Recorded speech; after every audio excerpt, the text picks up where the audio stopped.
In Canada, there are mortgages that will outlive the people who signed them, not because borrowers failed, but because the system quietly redefined what affordability means. Homes did not become easier to buy.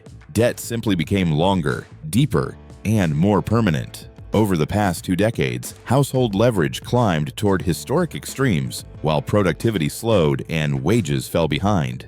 On paper, the country looked wealthier. In practice, it stood still. House prices rose, but the economy beneath them did not. How did a stable, resource-rich nation come to rely on housing to simulate growth? And what happens when an economy confuses expanding balance sheets with real prosperity? To answer that, the story must move away from houses themselves and toward the incentives that reshaped money, capital, and risk across the entire system. That is where the transformation truly began. To understand how housing came to dominate the system, one distinction must be made clear. Housing is not, by nature, a productive asset. It provides shelter and stability, but it does not generate new technologies, export capacity, or sustained productivity gains. When housing prices rise faster than incomes, no additional value is created. Only the price of access increases. Yet in Canada, housing gradually stopped being treated as shelter and began to function as growth itself. This shift did not occur overnight. It emerged from a long period of low inflation, declining interest rates, and expanding credit that reshaped incentives across the economy. As borrowing costs fell over the late 20th century and into the early years of the new millennium, debt became easier to service and safer to extend. Housing absorbed that change faster than any other sector. Mortgages grew larger. Amortization periods stretched. Lending standards adapted to prices rather than the other way around. At the policy level, rising homeownership was framed as social progress. At the financial level, mortgages offered something businesses could not: collateral that was tangible, politically protected, and historically stable. At the household level, homeownership became the primary vehicle for security and upward mobility. These incentives aligned. Capital followed. The result was a subtle but decisive transformation. Economic growth began to rely less on productivity and more on asset appreciation. Rising house prices created a wealth effect that sustained consumption even as real income growth slowed. Households felt richer, borrowed more, and spent more. The economy appeared healthy not because it was producing more, but because it was circulating more credit. This distinction matters. Productivity-driven growth raises living standards by increasing output per worker. Asset-driven growth raises prices without increasing capacity. One compounds value, the other compounds risk. As housing took on a larger role, the gap between aggregate performance and individual prosperity widened. Headline gross domestic product continued to expand, supported by construction, real estate services, finance, and population growth. But output per person began to stall. Wages lagged behind asset prices. Business investment weakened relative to residential investment. The economy looked active, yet it was not becoming more efficient. Housing filled that gap. When productivity disappointed, appreciation compensated. When wages stagnated, borrowing substituted for income growth. When innovation slowed, property absorbed excess capital. This was not a failure of coordination. It was the predictable outcome of incentives that rewarded stability over experimentation and collateral over creativity. In effect, housing became a stabilizer for deeper structural weaknesses. It smoothed volatility, postponed adjustment, and masked declining efficiency. But it also concentrated risk. An economy that depends on asset inflation to sustain growth becomes increasingly sensitive to interest rates, credit conditions, and confidence. Stability persists only as long as prices continue to rise, or, at minimum, do not fall. This is why focusing on affordability alone misses the point. High prices are not the root problem. Dependence is. The question then is not why housing became expensive. The question is why capital stopped flowing toward productivity in the first place. That answer begins with how money was allocated, how risk was priced, and how the system quietly learned to reward owning assets over building them. Economic growth follows capital. When money flows toward activities that raise future output, productivity improves, wages rise, and living standards advance. When it flows elsewhere, growth can continue for a time, but it becomes fragile and uneven. In Canada, capital did not disappear. It changed direction. Over the past 2 decades, lending against housing consistently delivered better risk-adjusted returns than lending to the productive economy. A mortgage was secured by land, insured against default, and implicitly protected by policy. A business loan depended on uncertain cash flows, innovation risk, and competitive pressure. Faced with these options, capital behaved rationally. Banks did not stop lending. They stopped lending to things that built the future. As this preference hardened, residential investment began to outpace non-residential investment. Financing a home became easier than financing a factory, a research lab, or a technology platform. Credit conditions adapted to rising house prices rather than restraining them. The safest path for money was no longer through productivity, but through collateral. This shift created a vacuum. Productive sectors were not starved because capital was scarce, but because it was mispriced. Housing offered stability without scrutiny. Innovation demanded patience, expertise, and tolerance for failure. The system rewarded the former and penalized the latter. The feedback loop was powerful. Rising home prices reinforced the perception of safety. Perceived safety attracted more capital. Additional capital pushed prices higher. Meanwhile, businesses facing tighter credit or higher borrowing costs postponed expansion, delayed upgrades, or relocated. Over time, investment in machinery, research, and process improvement weakened relative to property acquisition. Career incentives followed the money. Financial talent gravitated toward real estate finance rather than industrial development. Entrepreneurial energy shifted from building companies to trading assets. Risk was not eliminated. It was concentrated in a single asset class whose stability the entire system came to depend on. None of this required explicit coordination. Incentives did the work. Political priorities favored housing stability. Financial regulation privileged mortgage lending. Cultural narratives equated property ownership with success. Capital followed the path of least resistance. The result was an economy that looked strong on balance sheets but thin beneath them. Investment continued, but not where it expanded capacity. Growth persisted, but without efficiency gains. Productivity stagnated not because people worked less, but because the system stopped rewarding work that increased output per worker. By the time this redirection became visible in the data, it was already entrenched. Capital had learned a lesson. The safest way to grow was not to build something new, but to bid up what already existed. The weapon was ready. Cheap credit, protected collateral, redirected capital. What remained was a population willing and increasingly encouraged to use it. That is when housing ceased to be merely an asset class and began to reshape behavior at every level of the economy. Once capital had been redirected toward housing, the transformation moved from balance sheets to behavior. Rising home prices did more than inflate assets. They changed how prosperity was perceived and how consumption was financed. In Canada, housing appreciation gradually replaced income growth as the primary source of financial confidence. Equity appeared on paper not because productivity improved, but because prices rose. That distinction mattered less than it should have, because the system allowed this paper wealth to be converted into spending power. Home equity became a substitute for wages.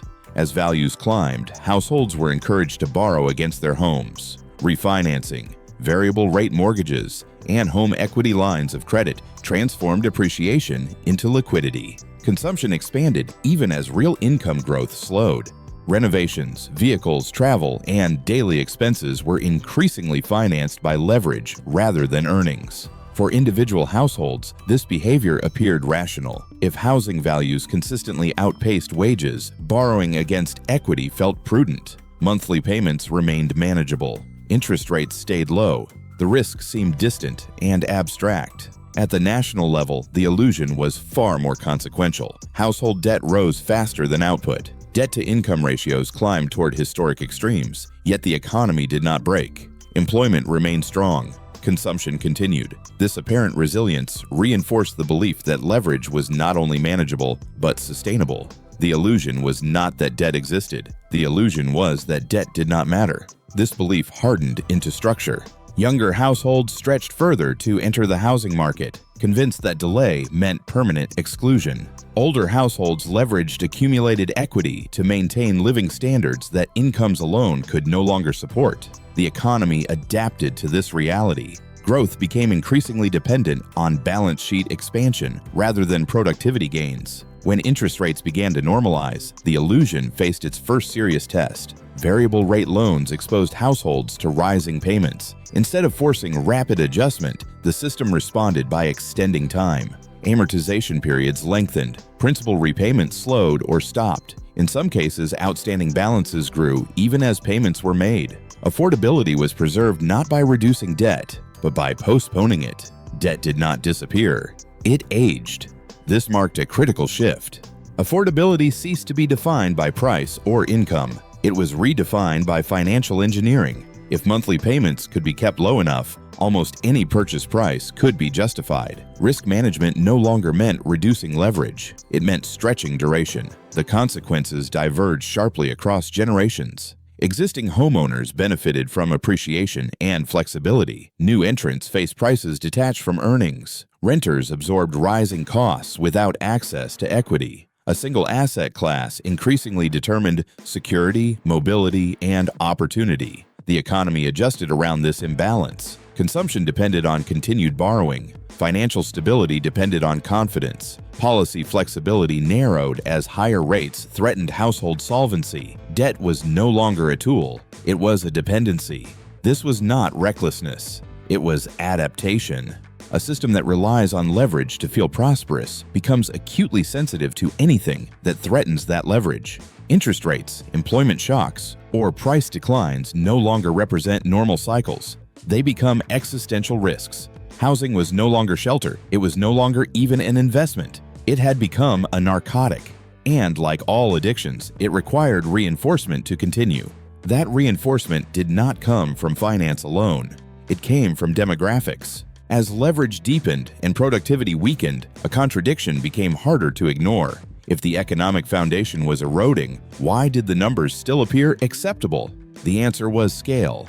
In Canada, population growth became a stabilizing force that masked structural decline. By expanding the number of workers, consumers, and households, total economic output could continue to rise, even as output per person stalled. Construction accelerated, services expanded, housing demand intensified, gross domestic product grew, and with it, the appearance of momentum. But this growth concealed deterioration rather than reversing it. Output per capita began to stagnate. Wage growth lagged behind living costs. Productivity gains failed to materialize at the pace seen in peer economies. Yet the aggregate economy appeared resilient because the base kept expanding. More people meant more spending, more borrowing, and more demand for shelter, even if individual prosperity declined. This substitution carried consequences for how businesses invested. A rapidly expanding labor force reduced the urgency of automation and innovation. When workers are abundant and credit is accessible, productivity improvements become optional rather than necessary. Instead of investing in machinery, software, or process upgrades, firms often chose to scale by hiring. Short-term costs were lower, long-term competitiveness weakened, housing absorbed the imbalance. Every new resident required shelter, supply lagged demand, prices rose, rents followed. Existing asset holders benefited from scarcity, new entrants paid the premium. Inequality widened without a dramatic policy shift, driven by arithmetic rather than intent. At the macro level, population growth sustained the illusion of health. At the household level, it intensified pressure. A growing share of income flowed toward housing costs. Savings rates declined. Dependence on credit increased. The economy did not feel prosperous to those living within it, despite favorable headlines. This divergence mattered politically. Aggregate growth reduced urgency. As long as totals increased, structural weaknesses could be deferred. Falling productivity, declining affordability, and rising leverage did not trigger immediate crisis. They accumulated quietly. Population growth did not create the imbalance. It concealed it. By smoothing consumption and sustaining demand, it postponed adjustment. By expanding the tax base, it softened fiscal stress. By intensifying housing demand, it reinforced the very asset inflation the system depended on. Anesthetic does not cure illness. It dulls pain while the condition worsens. As long as growth continued, deeper leverage and weaker fundamentals could be tolerated. But tolerance bred fragility. When confidence wavered, the system would require protection. That protection did not come from markets. It came from policy. And that is where private risk became collective exposure. Once housing became central to growth, employment, household wealth, and fiscal stability, a quiet rule took hold. The housing market could not be allowed to correct in any meaningful way. This rule was never announced. It was inferred. In Canada, a broad decline in home prices would not have remained a private loss. It would have rippled through consumption, banking, construction, public finances, and voter sentiment. When a single asset class underpins so many layers of the economy, its downturn ceases to be a market event. It becomes a political emergency. Policy adapted to that reality. Mortgage insurance reduced lender exposure. Liquidity facilities stood ready to stabilize credit markets. Regulatory flexibility allowed payment structures to adjust as interest rates rose. Each measure could be defended in isolation as a safeguard against instability. Taken together, they formed a protective floor beneath housing. Risk was no longer priced solely by markets. It was shared, deferred, and absorbed by the system. This altered behavior. When downside is cushioned and upside remains private, incentives shift. Borrowers stretch further, lenders loosen discipline. Investors assume stability as a constant rather than a condition. Expectations adjust, not because guarantees are written, but because precedents are set. The system did not remove risk. It redistributed it across time and society. Instead of defaults, amortizations extended. Instead of price discovery, volume slowed. Instead of deleveraging, imbalances adjusted gradually. Immediate pain was avoided, but exposure remained. The shock was postponed, not resolved. This approach preserved short-term stability, but at a growing cost. By preventing small corrections, the system increased dependence on continued support. Housing prices became not just high, but necessary. Any decline threatened confidence. Any tightening risked contraction. Policy space narrowed. Flexibility eroded. Markets ceased to discipline excess. Politics did. Over time, expectations hardened. Home ownership became a protected status. Renters and new entrants absorbed volatility. Existing asset holders were shielded. Inequality widened without explicit redistribution, driven by protection rather than production. The lesson was learned quickly. Housing would not be allowed to fail. This belief locked the economy into a fragile equilibrium. Stability depended on confidence, continued accommodation, and avoidance of adjustment. The longer this equilibrium held, the more disruptive any correction would become.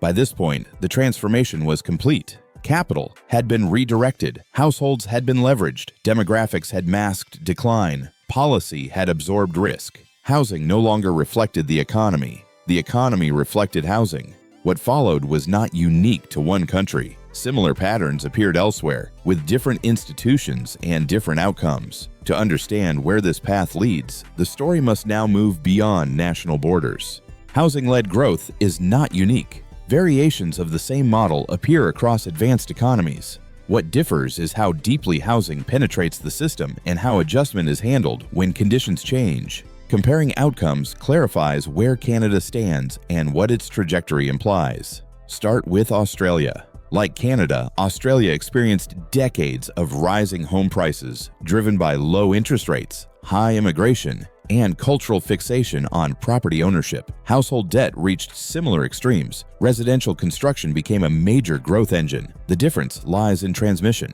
Australian mortgages reset faster, passing interest rate increases directly to households. When rates rose, spending slowed quickly. The adjustment was abrupt but immediate. Australia absorbed volatility rather than deferring it. The United Kingdom illustrates a different vulnerability.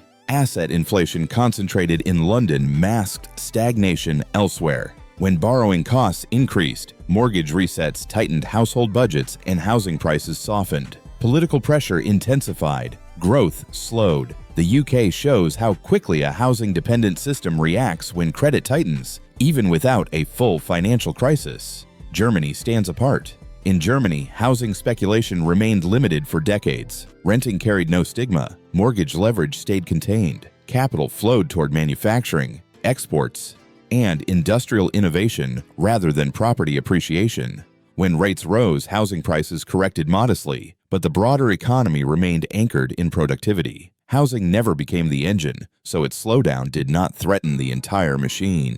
Japan reveals the end state. In Japan, a massive asset bubble burst and was followed by policies designed to preserve stability. Banks were supported, Credit was extended, defaults were avoided, prices never recovered, growth stagnated, living standards stabilized, but ambition faded. Japan did not collapse. It froze. Canada now reflects elements of each case. Like Australia, it relies on immigration and housing demand to sustain growth. Like the United Kingdom, it is sensitive to interest rate normalization. Unlike Germany, it allowed housing to dominate capital allocation, and like Japan, it prioritized stability over adjustment. This combination is uniquely fragile. The consequences are already visible. Intergenerational inequality has widened as asset owners accumulate wealth while renters face rising costs and limited mobility. Productivity growth lags peers, constraining wage gains. Younger cohorts delay household formation, reduce fertility, or leave entirely.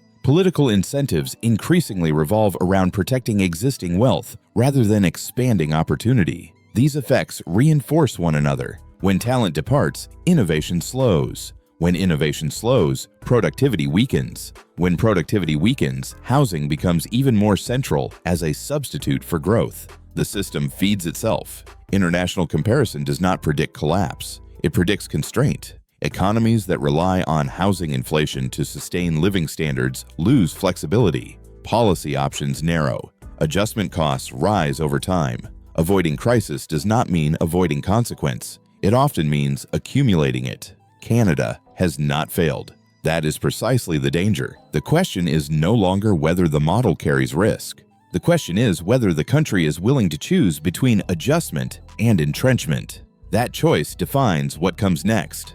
There is no painless exit from a system built on deferred risk. The only real choice is how that adjustment occurs and who bears its cost. For Canada, solutions do not begin with collapsing prices or sudden austerity. They begin with restoring the distinction between stability and strength. An economy can be calm and still be weak. True resilience comes from productivity, not protection. The first lever is capital allocation. Residential investment does not need to disappear, but it must stop crowding out productive investment. Incentives that privilege housing over business formation distort outcomes. Redirecting capital toward research, manufacturing, automation, and export capacity is not ideological. It is mechanical. Productivity growth requires sustained investment in things that raise output per worker. Without that shift, wages cannot rise meaningfully, regardless of how stable housing appears. This does not require punishment.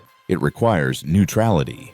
When mortgage lending enjoys structural advantages while business investment carries disproportionate risk, capital will continue to flow toward property. Aligning treatment across sectors restores balance without coercion. The second lever is affordability discipline. Affordability cannot be preserved indefinitely through duration. Extending amortization periods masks stress but compounds exposure. At some point, debt must be serviced or reduced. That adjustment can be gradual and orderly, or abrupt and destabilizing. Delaying it increases the odds of the latter. This does not mean forcing widespread defaults. It means accepting that prices, incomes, and borrowing must realign over time. Stability that depends on ever-expanding leverage is not stability. It is postponement. The third lever is productivity policy. Countries that sustain high living standards invest persistently in efficiency. That includes infrastructure that reduces congestion, energy systems that lower industrial costs, regulatory frameworks that enable scaling, and education systems aligned with high-value work. Without these foundations, population growth becomes dilution rather than expansion. Immigration, when matched with housing supply, infrastructure, and productivity investment, strengthens economies. When used to inflate demand without expanding capacity, it intensifies scarcity. Growth must be built before it is counted. The final lever is expectation management. Housing has been framed as the primary vehicle for security. That narrative is deeply embedded. Changing it does not require moral judgment. It requires honesty. Rising house prices are not synonymous with national success. They often signal its absence. Forward scenarios follow from these choices. In one path, adjustment is acknowledged. Growth slows. Prices flatten or correct modestly.